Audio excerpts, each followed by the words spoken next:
this thing that is out there that is referred to and touted as being science, called human nutrition science. What you need to know is you've been fooled if you believe that exists. It doesn't.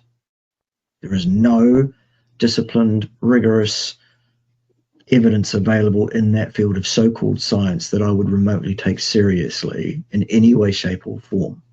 It's all bought and paid for, and it's all absolute, utter nonsense.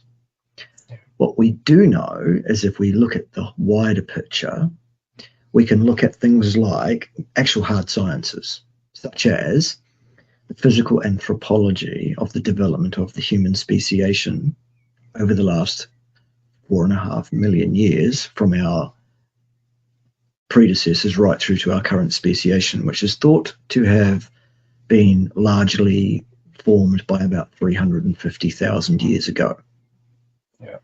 There are hard science tests available on the collagen derived from the long bones of skeletal remains of human beings, up to well over 110,000 years old, found anywhere around the planet, which all paint the same picture within about a 5% range, telling us exactly what human beings definitely did eat, period. Ergo, given that natural selection pressure and evolution is absolutely a fact, whether you like that theologically or whether you don't, that tells us what we are developed for. So let's look at our organ systems, our metabolic pathways, which are also hard sciences, and see whether that corroborates whether or not we should eat a largely or indeed completely carnivorous diet. The answer is unequivocally yes, it does. So there's support right there. Then thirdly, we look at the anecdotes of people who have been eating such a diet, close to or indeed 100% carnivore, for multiple decades, up to and including one example we're aware of, 67 years eating a carnivore diet. Hi, welcome to another DC special. Today let's uncover the truth behind nutritional science. How did plant-based diets become the cornerstone of our dietary guidelines? Let's explore the history, the corporate influences, and the powerful forces, like Kellogg's and Coca-Cola, shaping what we eat. The Australian government recommends basing 2/3 of our diet on plants, highly processed grains, seeds, legumes, and soy. It's a high-carb, low-fat approach that includes industrial seed oils and even allows discretionary foods in our guide to healthy eating. Red meat and full-fat dairy, they're practically missing. In the United States, meat is vaguely replaced with protein, including legumes, fake meats, and soy. So how did we get here, and who's steering the ship? Let's rewind to the 1940s when meat and dairy were celebrated food groups, before processed cereals and meat substitutes took over. One man set this shift in motion, Dr. John Harvey Kellogg, whose influence still looms large. Kellogg, a Seventh-day Adventist, was a pioneer of vegan diets in Western medicine. At Battle Creek Sanitarium in 1883, he and his wife created nut-based meat alternatives, like Nuttos in 1896, the first commercial meat substitute. He patented vegetable-based meat substitutes, invented soy milk, and developed flaked corn, birthing Kellogg's Corn Flakes. By 1901, his innovations included Protos, a soy-based meat alternative, and over 30 patented food products. His company, Kellogg's, grew into a global giant, producing thousands of plant-based products and shaping breakfast culture worldwide. Kellogg was a temperance health reformer, believing stimulants like alcohol, tobacco, caffeine, spices, and meat-fueled animal passions and sin. Rooted in his Seventh-day Adventist faith, his beliefs were shaped by Ellen G. White, a church co-founder who claimed through over 2,000 divine visions that the plant-based Eden diet, fruits, nuts, and seeds, was God's design. Meat, she warned, violated nature's laws and led to moral decay. Kellogg's inventions weren't just health foods. They were tools to curb desires and align with Adventist doctrine. Today, Kellogg's remains a powerhouse, with its plant-based products and partnerships reinforcing a meat-free narrative in dietary guidelines. This wasn't just about health, it was about identity and spiritual purity. White's visions gave Adventists a dietary doctrine that became a global evangelism tool. With over 21 million members, the Adventist Church runs 211 hospitals and educates nearly 2 million students, embedding its plant-based ethos into health and education systems worldwide. Kellogg's influence didn't stop at cereal. The Adventist Church's companies like Sanitarium and Loma Linda Foods produce thousands of tax-free meat and dairy substitutes under their charity status. Sanitarium's Life Health Foods dominates Australia's plant-based market with brands like Veggie Delights and So Good.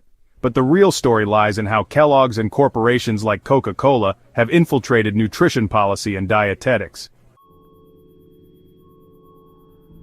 The U.S. dietary guidelines, which shape global policies, are influenced by Adventist ideology and corporate interests. Committee members like Joan Sabate from Adventist-owned Loma Linda University have ties to nut, soy, and avocado industries. The Dietitians Association of Australia, heavily funded by Sanitarium and Kellogg's, endorses vegan diets while dismissing low-carb as a fad. Coca-Cola's role is even more insidious. Through the International Life Sciences Institute, founded in 1978 by a Coca-Cola vice president, the food industry, including Kellogg's, Nestle, and Sanitarium, unites to influence health policy. ILSI, with over 400 corporate members, has been exposed for manipulating science to downplay sugar's harms and promote energy balance narratives that keep sugary drinks and processed foods in our diets. The dietetics field itself has deep Adventist roots. Lena Francis Cooper, a protege of John Harvey Kellogg, founded the American Dietetic Association in 1917. Her textbook, Nutrition in Health and Disease, shaped dietetic and nursing education for 30 years, embedding Adventist vegetarian principles. By 1988, the association fully endorsed vegetarianism, with 5 of 9 reviewers tied to the Adventist Church. In Australia, the Dietitians Association's vegetarian position statement relied on 4 studies, all funded by Sanitarium and Kellogg's. Corporate partnerships like the Australian Breakfast Cereal Manufacturers Forum pay the association to defend cereal grains and sugar, targeting advocates of low-carb diets for silencing.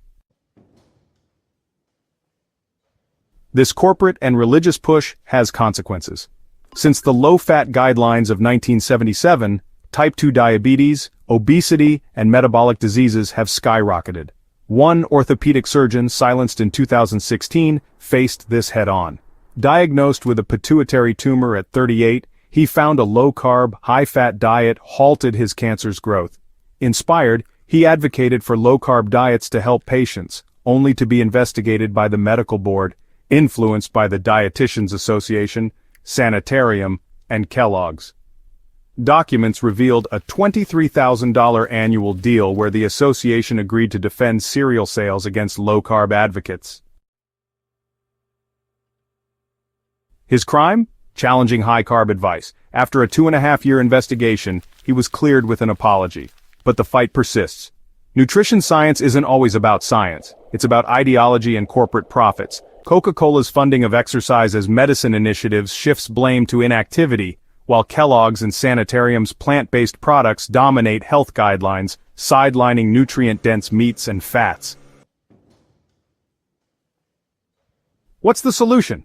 A separation of church and plate, and corporate interests off the table. Dietary guidelines must be free from Kellogg's, Coca-Cola, and Adventist bias. Meat matters. Healthy fats matter. Your health matters. Choose nutrient-dense foods, meat, dairy, eggs, and seafood, without relying on fortified, processed alternatives. Explore evidence-based, low-carb research from Diet Doctor or the Public Health Collaboration UK. I'm not against veganism for those who choose it, but I'm against choices being dictated by corporations and ideology. Demand transparency and science in nutrition policies. Thank you for joining me. Stay curious, stay healthy, and let's keep the conversation going.